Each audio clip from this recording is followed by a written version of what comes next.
That's great. But Great. let us give it a couple more minutes just to see if some more people come on.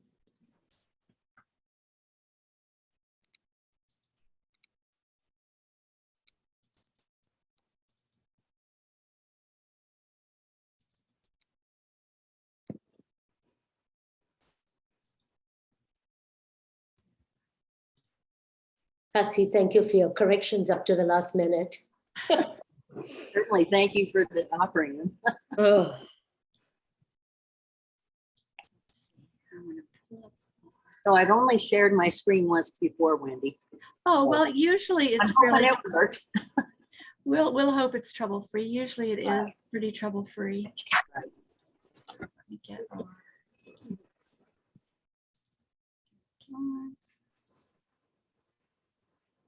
Well, I'm glad you are recording it for those who aren't able to be here today.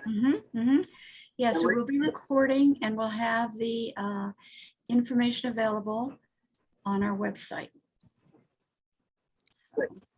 Well, I will. Should I just send you a PDF of the presentation? Yes, yes, that would be excellent if you would do that. I'll do that after. Terrific. Okay, here comes some more people on. All right, Sue. good. Very important topic we're going to be talking about today. So we will have time, correct, presenters, for some questions and answers. I'm sure there will be some. Yeah, excellent. Let me let Edwina in. And why don't we start? Madeline, if you can just help me keep an eye on the people that are coming in. I do want to begin by welcoming you all, and also, also reminding everyone, Enrique, okay. Remind everyone, if you will, put your name and affiliation of your choice in the chat box so everyone can know who you are, especially our presenters. Okay, let's let Valley in, and then we will proceed. I'm going to share my screen real quickly here because we want to start with our land acknowledgement. So we at the New Mexico Alliance of Health Councils humbly recognize and acknowledge that we are an unceded territory and the ancestral lands of the original peoples of New Mexico's Pueblos, Apache Nations, and the Navajo Nation. Together, we acknowledge the history of genocide, dispossession, colonization, and ongoing systemic inequities, while strengthening and respecting relationships with Indigenous people. We give thanks to the past, present, and future stewards of this land, and we respect all tribal nations' sovereignty. In affirming offering this land acknowledgement, we affirm Indigenous resiliency, self-determination, and self-governance of New Mexico tribes and nations that are still with us here today. And we want to pledge our solidarity and alliance with those people who are protecting our land and its people. So thank you all. And let me stop sharing now. Whoops. Hold on a second. Stop share. Okay. So welcome everybody. Do we have everybody in? Yes, everybody in line is in. So I think we're ready to start. Welcome all. And I want to present our presenters for this session.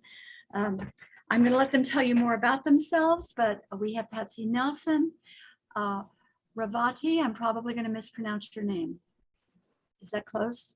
Ravati A. Davidson. I'm sorry, I was on mute. It's Revathi. Oh, Revathi. Thank you. Thank you, Revathi A. Davidson. Mhm. Both are from the End of Life Options, and this is the organization that is responsible for implementing the end of life legislation that is now in force in New Mexico. So I'm sure there are a lot of questions, and I hope we'll have a good discussion. And basically, I'm going to turn it over to you all to introduce yourselves further, and let's see if we can't get your slide going, your slideshow going. Okay, I'm going to share my screen now if you're ready for me to. Sure, you should be able to. Are you able to? Oh, Oh, wait, maybe I have to make you a presenter. Okay. Oh, yes. Patsy, I'll make you both. Oops, let me, That's fine, Wendy. Patsy is going to do the driving with the slides. So Patsy's gonna do the driving. Okay. that'll be fine. Uh-oh. Madeline, you're gonna have to make Patsy a co-host. Can you do that? Sure, and you shouldn't need to be co-host to share your screen. Anybody should be Oh, able really? to do that. So Okay, if you're you not wanna able get- to, let me know. Patsy, and give I it can a make try. Click on the share screen button and see what happens. Well, I did. Oh, good. Can you see it? No, not Not yet. yet, no. Oh, dear. Well, I did that. You in the Zoom window or the PowerPoint window? You're in the Zoom window. Now I'm in the same window. And do you see the little green button on the bottom, the share screen? Yes, that's what Yes. Oh, and then there's a separate window that comes up, and then you can choose which screen you want to share. Oh, dear. Okay. A separate one. All right, well, let me try again.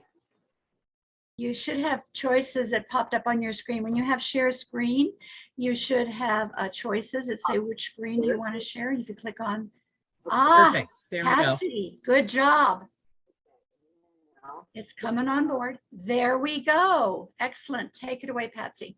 okay, I can't get rid of this. Now, do you see you can, if you want to make it a little bigger, you can go to the tab that says slideshow. Well, I can't accept it. On the top, there's something anyway. Ah, there it is. Okay, well, we can see if you want to keep it There. there. Okay, excellent. Thank you. All right, good. Okay, well, this seems to be working. Yes, it is. I think it's working. Okay, can you see everything on the slide? I see Yes. us. Yes, we see everything on the slide. It's the whole slide, Patsy. Yeah, It is you're on right. the slide. Okay, well, I'm seeing people as well, so. Yes, that's your audience, Patsy. So you can, you know who you're talking to. Right, okay. Well, I'm Patsy Nelson, and I am a former nurse and volunteer with End of Life Options New Mexico. And I'm actually a public health professional and was there at the Public Health Division in Department of Health when the health councils were changed from maternal and child health councils to comprehensive community health councils. So I can't tell you how excited we are today to present to you because of the work that you do and the opportunity to share this information.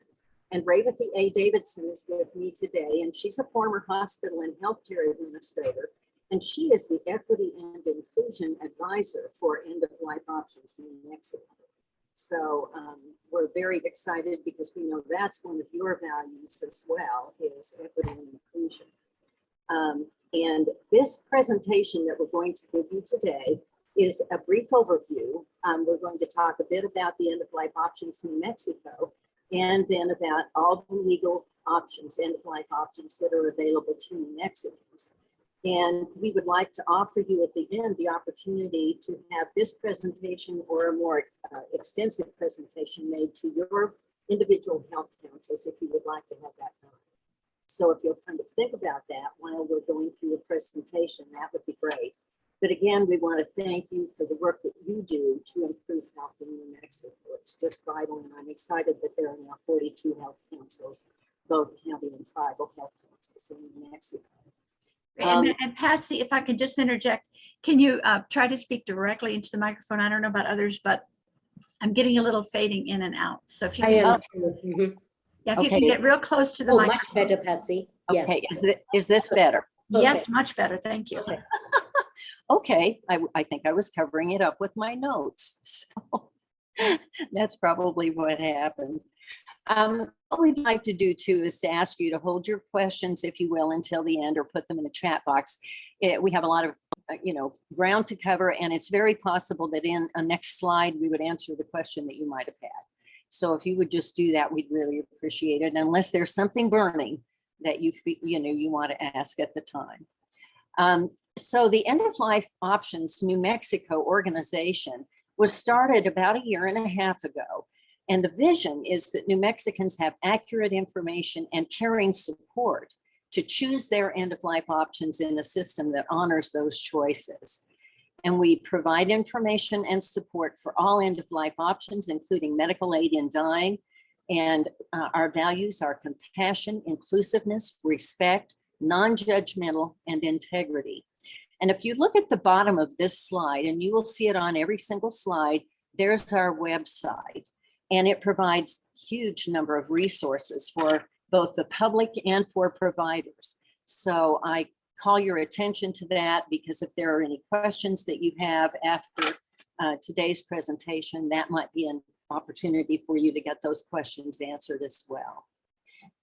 We are committed to diversity, equity, and inclusion. As I mentioned before, Revathi is our equity and inclusion advisor, and we're committed to helping people from all backgrounds, experiences, and beliefs have the accurate information and access to end-of-life options, all legal end-of-life options here in New Mexico that are appropriate to their family, cultural, spiritual, community values, and wishes.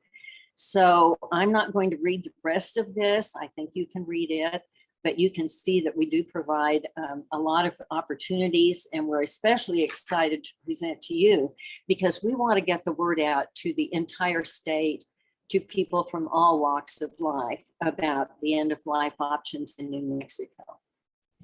So I guess you've probably heard the old adage, there's nothing more certain than death and taxes.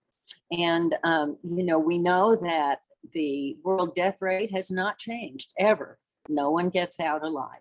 It's a difficult topic to talk about, but on the other hand, none of us can escape it. And so what we'd like to present to you today are the options and an opportunity to think about how we can have the most peaceful passing possible. I'd also like to mention that the New Mexico Uniform Healthcare Decisions Act that was passed in 2006 gives everyone the power to make decisions regarding our healthcare and to assign a healthcare power of attorney if we should become incapacitated. So you might keep those thoughts in mind as we go through the slides. We'll start talking about what's an advanced healthcare directive. And it's a plan to make our treatment and end-of-life preferences clear. And this is especially important if we become unable to communicate or to make those medical treatment decisions known to our healthcare provider or to others. Now, this typically refers to a living will and a medical durable power of attorney, and it may include other documents. So it's more than just a DNR. And it really, or a do not resuscitate, which I imagine if you've ever had surgery, you've had to complete in the hospital. But anyway, it does preserve our decision-making power. So why do we need an advanced healthcare planning, an advanced healthcare directive? Well, it helps with planning. And as we know, the old adage, prior planning prevents poor performance. Well, in our world, prior planning helps promote a peaceful passing. And it helps you clarify your wishes and desires or that of your loved one. It does have legal authority. And so it can resolve the questions that people may have about what does my loved one want at the end of life. And it can bring a peace of mind to individuals and family members. And it can really eliminate deathbed fights. The other thing is that it prepares for the future. So if the conditions should happen to change, the advanced healthcare directive can be changed as well. So who should have an advanced healthcare directive? Well, really anyone over the age of 18. You don't want to wait until you're either old or sick, and you don't want to wait until you are, in the ICU. Wishes can change during various times in one's life.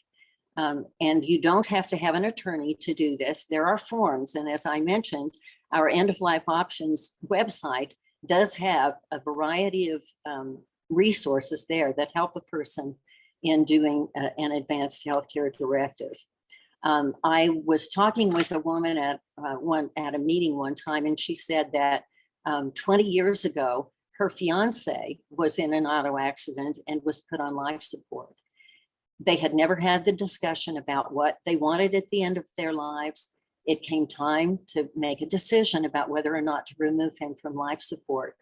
And they ultimately did on the advice of the healthcare provider. But she told me that she struggled for 20 years over that decision because she didn't know if that's what he would have wanted. So I think that illustrates how important it is for us all to be thinking about this, even though it's easy to go down the road of denial. But we all are going to have to face it at one day at a time or another. So the steps to writing an advanced healthcare directive are that we need to determine what gives our lives meaning. And then the second thing, and probably one of the most important, is to choose a proxy or a substitute decision maker or power of attorney in case one becomes incapacitated and can't express those desires on their own. Determine what treatments a person may or may not want, and be sure to document wishes. This can be a written form or a video. And it does not require an attorney. It's probably a good idea to have a couple of witnesses just to be sure that people understand this is really from the person who created it. And then distribute the directive to anyone who needs to have it. Would be the healthcare provider, family, and certainly if you've chosen a healthcare proxy, you want to be sure that person has it. A word about choosing a power of attorney for healthcare. You know, people sometimes think that it needs to be their spouse or a family member, and it really doesn't. This is an important decision, and you need to think about, you know, is this a person who will really honor my wishes? Is it a person who will set aside their own values and apply what values I have requested in my advanced healthcare directive? And as I mentioned, it's really important to have that conversation early and often, like at the kitchen table, not in the ICU. This next slide is just, I'm not going to read all of these questions, but it's a way that you can think about, how do I have this conversation? And some of the resources in our website have a series of questions that you can ask yourself or you can ask your loved one that will help have that conversation. And you don't want to have it just once because things change. Life is unpredictable. And so it's really important to have a conversation with your loved ones or who you define as family fairly frequently about this issue. Now what I'd like to do is to present the options, the legal options that are available here in New Mexico. And of course, the first one is do everything. And there are people who want to pursue all options, all treatments, any kind of treatment at all, like do or don't start radiation, chemotherapy, that sort of thing. The next one is to forego or cease all treatments. And I think that's fairly clear. It just, a person who chooses that has chosen to let the disease process take its own course. The other is palliative care, hospice, palliative sedation, voluntarily stopping eating and drinking, and medical aid in dying are ones that we'll go into a little bit more depth on. So palliative care and hospice are similar in that they have similar philosophies of being patient-centered and self-directed, focusing on the quality of life as defined by the patient. And this varies from person to person, as we well know. It also includes treatment of the whole person. So there's a multidisciplinary team that includes healthcare providers, social workers, physical therapists, faith people, personnel. So it really is considering the whole person and not just the disease process. And again, as I mentioned before, the family is integral to this.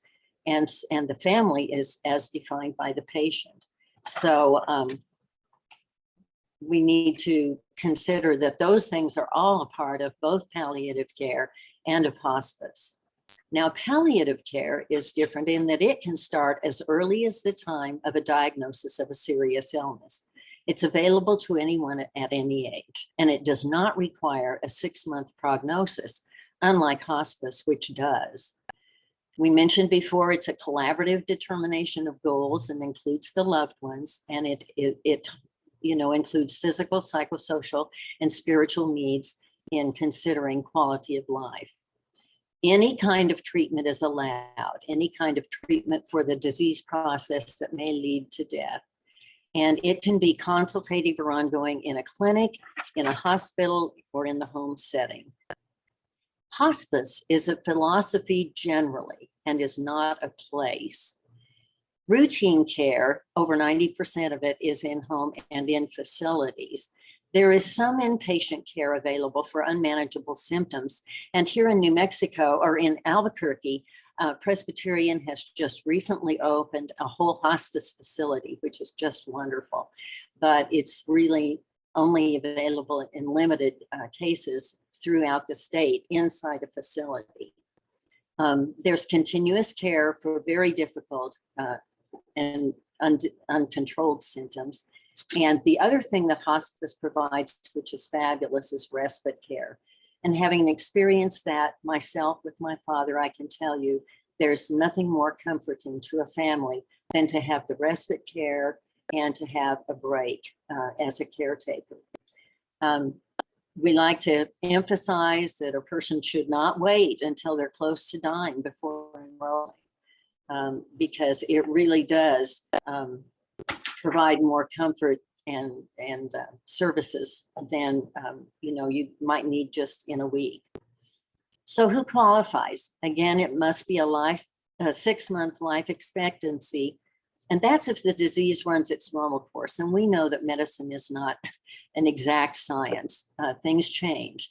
So if things change and the person has not passed away within the 6 months, then a physician can recertify. I had an uncle who was on it for 6 months, was off for a year, and then went back on it. So that's certainly a possibility. One thing that's different from palliative care is that any aggressive or active treatment for the disease must cease. However, if a person would happen to break a leg or have something unrelated to the disease that would cause death, then they can have treatment for that. There's no requirement for a DNR, but most people do choose to do that. Hospice provides a wonderful array of services. Not every hospice provides all the same services, so when choosing a hospice, one needs to ask about that. But it does provide individualized services, including medical equipment, hygiene supplies, medications for terminal illness and comfort. And again, here's the list of people that would be on the multidisciplinary team. And of course, at the end of life, after the person has passed away, the bereavement program that hospice provides is really wonderful, and again, provides comfort for the family. So we just like to emphasize all hospice care is palliative, but not all palliative care is hospice. Palliative sedation is something I didn't know about until I started working with this organization, and I think it's of value to know about. It is the use of medications, which are generally sedatives, that are to relieve extreme suffering. If a person has intractable pain, then this is something that can be requested, and it's done for conditions that can't be controlled with other treatments. And it really does prevent unnecessary suffering toward the end of life. A person can continue receiving nutrition and hydration. And what this provides is sort of first level anesthesia. So it's really generally quite effective, but because a person may not be able to interact because it's first level anesthesia, that may be an issue. That said, is it better to have the person not be in horrible pain? Now, this is not intended to shorten life or hasten or cause death, and it has no relationship to medical aid in dying, and we want to emphasize that. The other thing that's important about this is that it can be considered in an advanced healthcare directive, and a proxy can request this, but the person in charge is the lead healthcare provider because they are the ones that will write the prescription. So it's important to know that that person is critical to this process. The next one is voluntary stopping eating and drinking. And it's called VSED, and it's legal under the Patient's Right to Refuse Treatment Act. So this allows a person to take control There's no need, and die at home. There's no need for a prognosis of 6 months to live. No healthcare provider is required, but it's a difficult thing to do. People find that they need to really be able to follow through with this.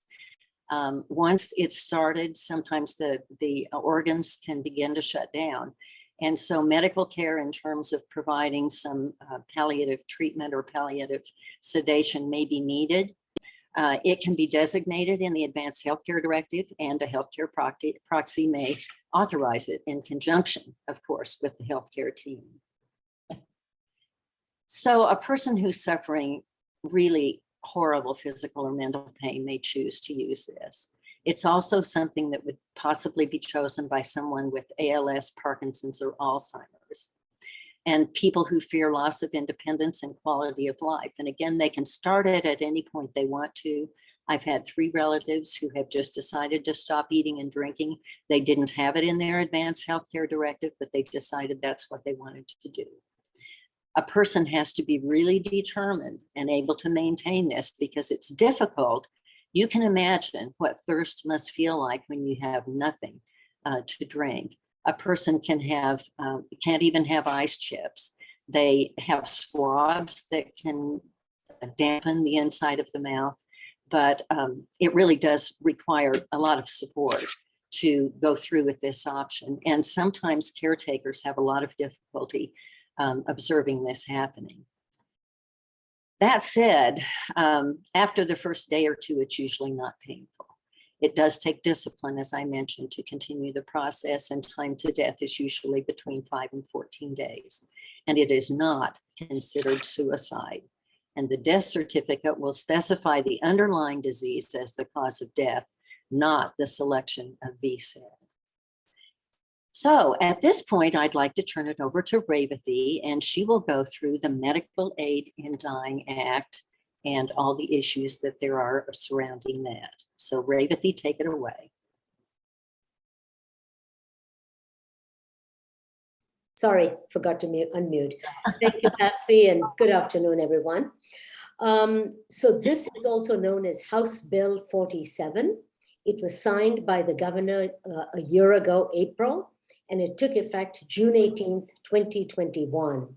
It's named for Judge Elizabeth Whitefield, whose picture you see there. And she was somebody who testified on our behalf. She's holding her tracheostomy in place while she's talking. She appealed many times to the legislature to help get this piece of legislation passed.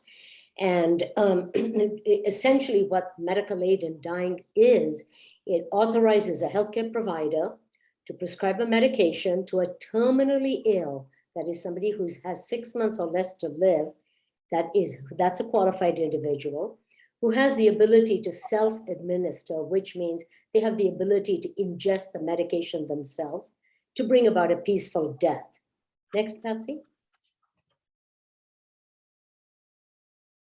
As you can tell on the map, this has been in effect. Oregon was the first one who began medical aid in dying, followed very quickly by Washington State. And we are actually the 11th jurisdiction now. And there are bills in legislatures all over the country trying to get medical aid in dying passed for the reasons of alleviating needless suffering. Next one, Patsy. Key features in all jurisdictions, because I want to point out how we are different, but in all 11 jurisdictions, as I said, the person must be terminally ill with a limited prognosis. That's the hospice diagnosis typically. They must have decisional capacity. They have to have the ability to make that decision of their own free will and cognizance. They have to be able to self-administer the medication, as I mentioned. They have to have the swallowing ability to swallow the medication. Any clinician or staff member can opt out of participating. So that's the conscience clause that's built into the law. And more than one provider must agree that the patient meets criteria. And again, you'll see where we are a little different. And medical aid in dying is usually a compounded medication. And we'll talk about that. Next, Patsy. the unique features now of medical aid in dying in New Mexico. I just told you what all 11 states share in common. In our case, we have only a 48-hour waiting period after the prescription has been written and before it can be filled. And the reason that's so important is because, just one sec, sorry about that, is because in most of the other states, they have a 2-week waiting period. And quite often what happens is the person has actually died by the time they could get the medication. So we felt that made no sense. And in our state, because of the huge nature of the rural nature of the state, we have built in the ability for nurse practitioners and physician assistants who can actually be the prescribing physician, in addition to physicians who are either MDs or doctors of osteopathy. Nowhere else has that been true. And in fact, Oregon and California now are amending their medical aid in dying practices to reflect what New Mexico has done. Another way we are different, I think I told you that you have to have 2 providers to certify that you're terminally ill. If a patient is on hospice in New Mexico, it's already been determined that they're under the care of a provider because the medical director has to admit them. And we also know they have less than 6 months to live. And so only one provider is required to make the determination that they qualify for medical aid in dying. And so that's just one written request. Most of the states have 2 written requests. One at the beginning, you wait, you submit another one. In the meantime, as I said, many times patients have died. Next. So who qualifies under the New Mexico law? Residents, and that's typically somebody who's been here, who can show proof of residence here, a light bill, a P&M bill, a mortgage that they have in the state, things like that. Adults, always 18 years or older. There is no medical aid in dying in any jurisdiction for people younger than 18. You have to be terminally ill. We've talked about that. You have to make the request yourself. Nobody can make it for you. And so therefore, it cannot be written into an advance directive. It is something separate in and of itself. You have to be able to self-administer, and you have to have the capacity, the mental capacity to make and communicate an informed decision. Next. There can be no coercion for the patient. It is the patient's own autonomy that prevails, the patient's agency. It is only the patient who he or she requests medical aid in dying. If the provider opts out, I told you about the conscience clause, then they must inform and refer the patient to a provider who is willing to provide medical aid in dying and transfer the patient's medical records. If a healthcare entity, for example, a hospital or typically a hospital or a nursing home or hospice, prohibits medical aid in dying, they have to post the policy on their website and in all relevant patient-related materials so that the patient is aware of it. And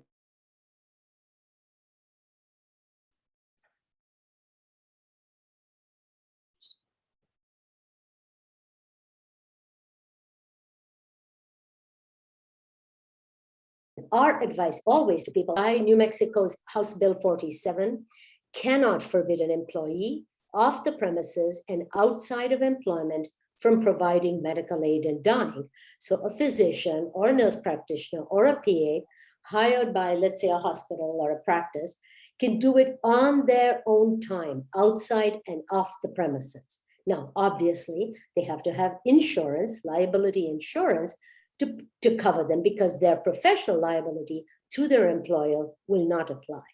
Next. Any of the following individuals who are licensed in New Mexico are authorized under the law to prescribe a medication.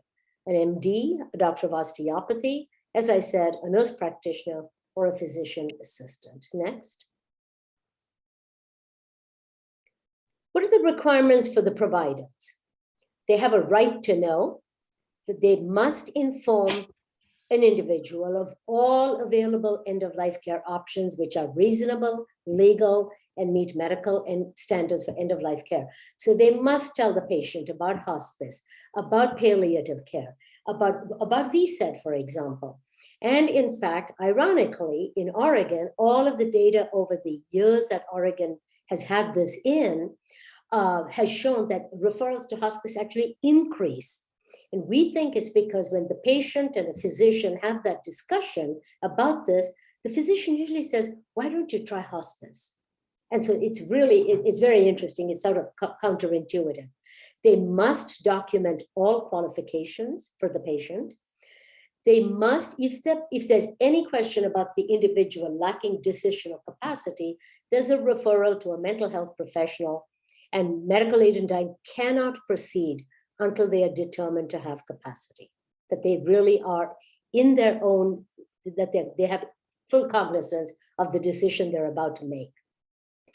The request to end my life in a peaceful manner is a form that was actually embedded in the statute. It's in House Bill 47, and it's a form that must be completed, signed by the individual, witnessed by 2 individuals, and the provider is in the medical record. So it's a permanent part of the medical record. And they are also responsible, the provider that is, for completing a reporting form to DOH on medical aid in dying. And again, it's a minimum data set that we keep, and virtually every state, I believe, except Montana, has that requirement. Next. And that's essentially to really gather data on how many people ask for the medication, how many people use it. Typically over years, over the 10 jurisdictions, it has been shown that for every 60% of the people who actually take the medication, about 33% don't. It's the comfort of knowing they have it there if they need it, when their pain becomes so intractable. We always say language matters. And so we are very deliberate about not saying it's assisted suicide or medically assisted suicide. It is medical aid in dying. The difference is medical aid in dying, you've got a terminal diagnosis from which there is no recovery from a physical illness. It's not psychological distress. They retain mental capacity. The individual wants to live. In fact, during the testimony, Representative Armstrong's daughter, who's got cancer, Erin Armstrong, a young woman, said, I want to live. I want to be there for my 40th birthday in 2022. And so these people don't want to die. They want to live, but they want to live with quality of life and free of pain. It's usually a planned death, usually with family and loved ones around. And with suicide, we know the data shows, the public health data shows, that so many people have died violently and alone using a firearm to end their lives. And the family then suffers a lot of depression. Death is gentle and peaceful based on the medication, the cocktail, if you will, versus abnormal grief. And the family is left to wonder, what happened? Why? What else could I have done? There's normal grieving under the medical aid in dying, which you would expect.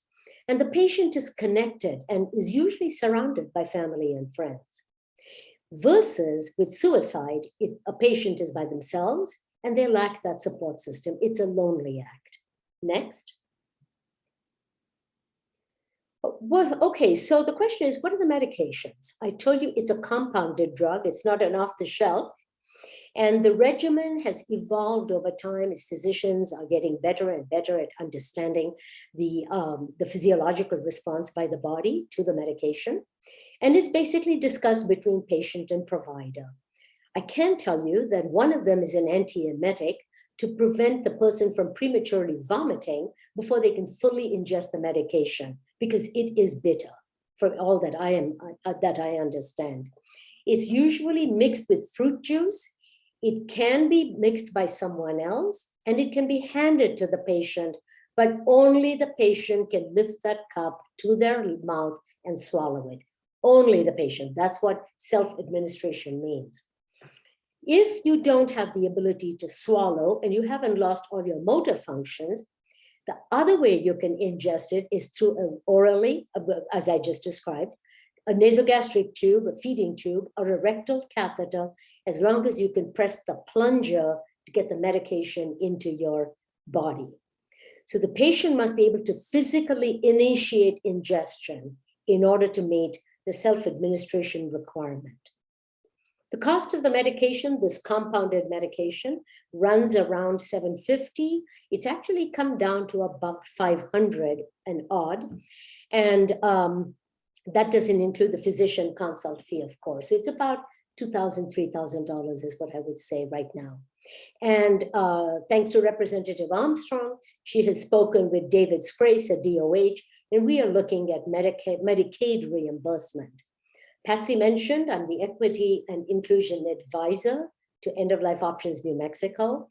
And one of my feelings is if people cannot afford the medication and the physician fee, and they die in misery and pain, we have failed. We cannot do that. And as we know, we live in a poor state. And so we have suffered enough health inequities with underserved populations. We cannot do that with this particular health initiative. Next. I mentioned the shortened waiting period in the state. Unless you can even bypass the 48 hours, if the prescriber affirms that within a reasonable, in their medical judgment, with a reasonable period of time, with reasonable medical judgment, that they won't even survive the 48-hour waiting period. So for example, if you're on hospice and you're pretty much in the dying stages, and the hospice allows it, remember I told you, you have to be careful, then in fact, you can avail yourself of the medication and they waive the 48 hours. In other states, as I told you, it can be as long as 2 weeks. Next. And I know I'm going really quickly, but we're monitoring the chat box and we promise we'll answer your questions. I'm just looking at my watch. As of right now, I told you the law took effect June 18th, 2021. As of the 29th of June of 2022, we've had 113 New Mexicans who have availed themselves of the law and ended their lives in a peaceful manner on their own terms to avoid a very, very painful death. Our end-of-life options, Patsy pointed out at the bottom, the banner that gives you our website. We have a phone line that's monitored 24/7 and calls are returned as soon as possible. We have fielded 307 requests for either information about the actual process, referrals, any number of different kinds of questions that people have. In the future, as Patsy mentioned, we really want to go out into all 4 quadrants of the state. We have both a clinical committee and a public outreach and education committee. And we are very committed to taking this information out to all 4 quadrants, not just the central New Mexico corridor, going from Taos to Santa Fe to Albuquerque to Las Cruces. I talked about increased equity and access, specifically language access and equity. And right now I'm working with a colleague to get the materials translated into Spanish, Diné, and Vietnamese. Some of the materials are already in Spanish. And we want to share our story on a national level. In order to do all this, it takes money. So we have been writing grants. We just successfully got a small grant that will help us pay some of the people who are doing the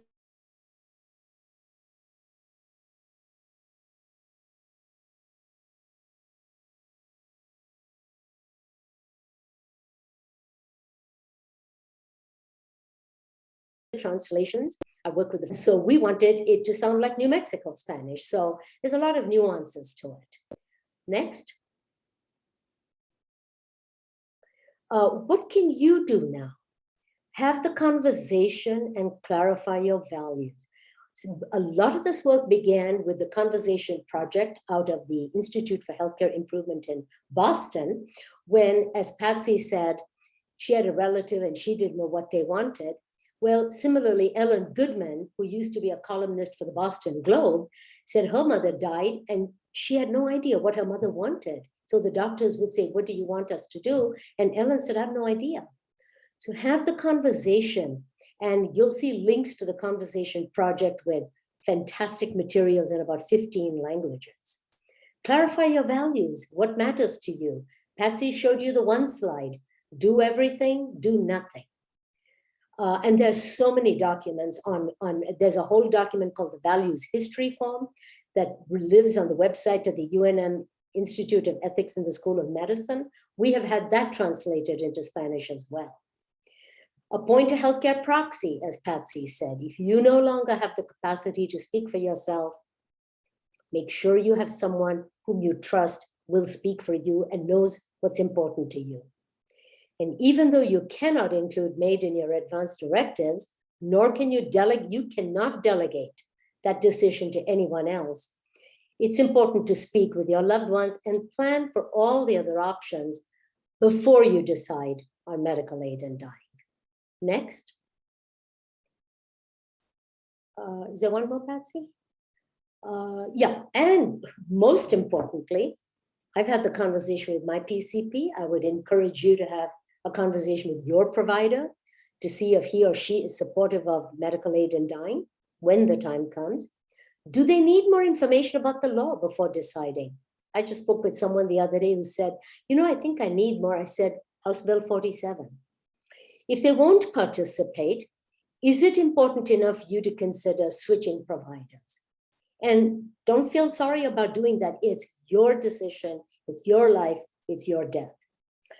Before selecting a hospice agency, I mentioned this earlier, or a long-term care or any other facility or hospital, ask what their policy is.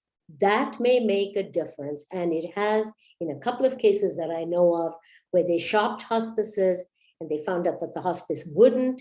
And they said, that's not for me because I want the freedom of this. I want to have the freedom to make this choice if and when the time comes. Next. Patsy, I'll turn it over to you for next steps and I'll quick run into the chat and see what's come in. Great, wonderful. Thank you so much. Well, we would just like to say that we would be willing to come either in person or virtually. I said by Zoom, but I know some of you use Teams and meetings and whatever, to your own health councils to do a presentation similar to this or this particular one, if you would like. So just let us know if you'd like for us to do that. We have people who are situated out in the state and some communities who can do this. And Revathi and I and several others are available as well to provide this kind of thing. So just Patsy, be sure to let us know. I'm sorry, in the Pardon? chat, actually, in the chat, people have asked about possible presentations elsewhere. Just let us know, please follow up. I'll put my email in the chat again, and so will Patsy, so that if we did it at the start, we'll also do it now. There's one question I'd like to address, which is an individual said, how does life insurance treat MAID? That is a super question. It is exactly like voluntarily stopping eating and drinking. On the death certificate in all 11 jurisdictions, what is entered by the physician is the underlying disease process. So you may have had COPD, end-stage renal disease, end-stage breast cancer, whatever it is, that will be on the life insurance, on the death certificate. And therefore, life insurance is not prejudiced in any way. So yes, we want to be, I'm sorry, in fact, I might actually add that, I thought I had. So thank you for the question. There is no question at all about life insurance. It has never been challenged in any of the jurisdictions. And somebody asked about bereavement services, Patsy, based on your comment after hospice. We are not a hospice, so we don't offer bereavement services. We are an intake for people who want information about all options with advanced care planning, including and up to medical aid and dying, but we don't offer bereavement services in the way that a hospice typically would. And Patsy, this is a great chat. Geraldine says, what types of support and resources do you offer for Indigenous and tribal communities in addressing end-of-life care, death, and the cultural barriers, stigma, and sensitivity? Thank you so much for that question. And I really hope that I can reach out to you personally and talk with you. that is exactly what we want to do in terms of fanning out across the state, speaking with all communities, including all Indigenous communities, and meet them where they are. And so one of the first translations we're trying to do, given the size of the Navajo population, is begin in Dene. But it is fully our intention. And again, I want to try and get as many grants written to get the funding in to help with paying people to do translations, because one of the things I found it was some of the translations that were out there were really not a great quality, like the values history form. And so Doctora Veronica Plaza and her students and I redid it because it's almost insulting to offer translations that aren't quite accurate. And we want to make sure they're accurate. So we want to work with people in all these communities, and we welcome any help that you can give us. So thank you for that question. Yes, we do want to come and meet with the tribal councils. I think, Patsy, you may want to talk about that a little more. Well, the only thing I'd just like to confirm that. Please let us know. And again, we will put our contact information in the chat, but this last slide also has the End of Life Options New Mexico organization. You can, ask through that or call this number, the 505-393-1321. And you can ask questions there, or you can ask for a presentation. We do tabling at events in communities. So that would be another option if you don't have, an opportunity right now for a talk, but we could bring our materials and do a tabling at an event that you might have. Let's open it up to other questions. We've done the ones in the chat, but we'd love to take any questions you have.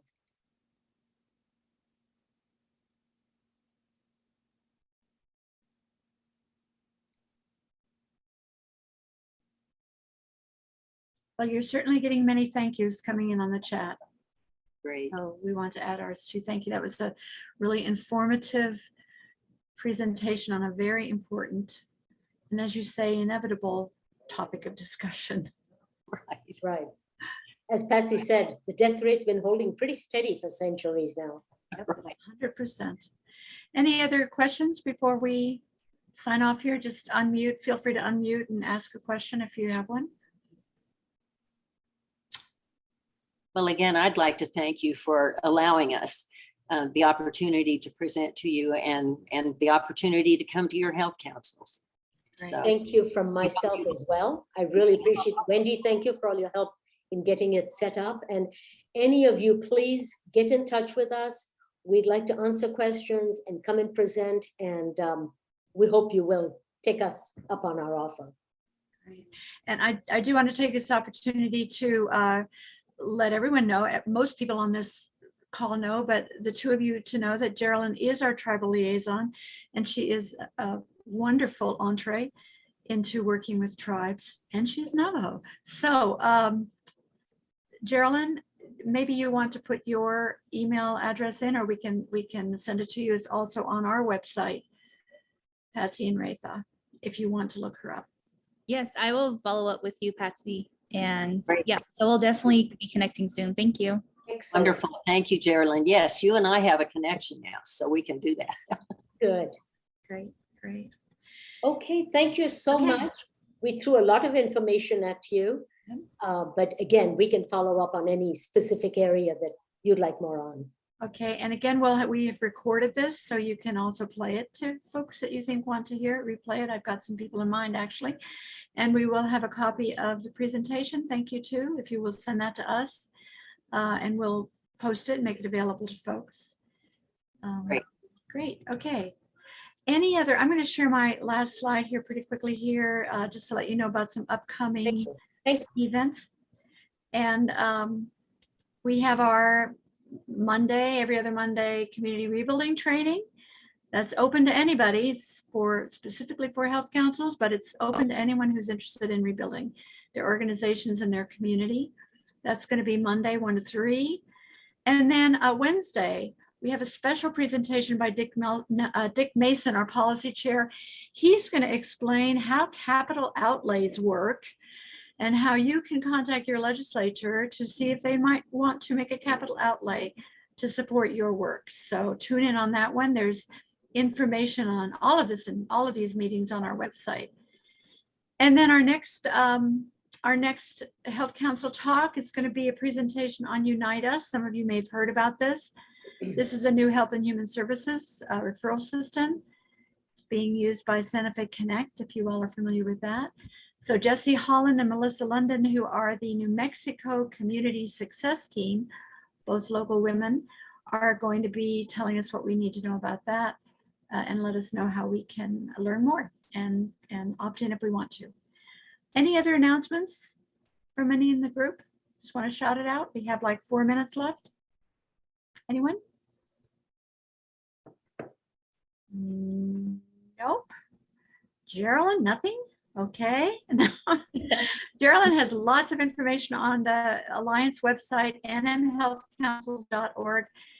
Find out more about what's happening and visit Geraldine's tribal page because she's always adding new information there. Yeah, I was just going to add that we just recently sent out our newsletter this week. So that will have tons of information on upcoming events in the state, but also what other health councils are doing. So yeah, be sure to check your inbox because it's there. That's right. Madeline is still with us, is planning to send out a newsletter soon. So thank you very much. One Thank last you. chance. Any announcements? No? Thank you all for coming. Thank you, Have a Patsy. good weekend. Yes, and Revetha for the presentation. I'm sure lots of people will be getting in touch with you. So everyone, great weekend. Enjoy. We'll see you again soon. Thank you. Thank you.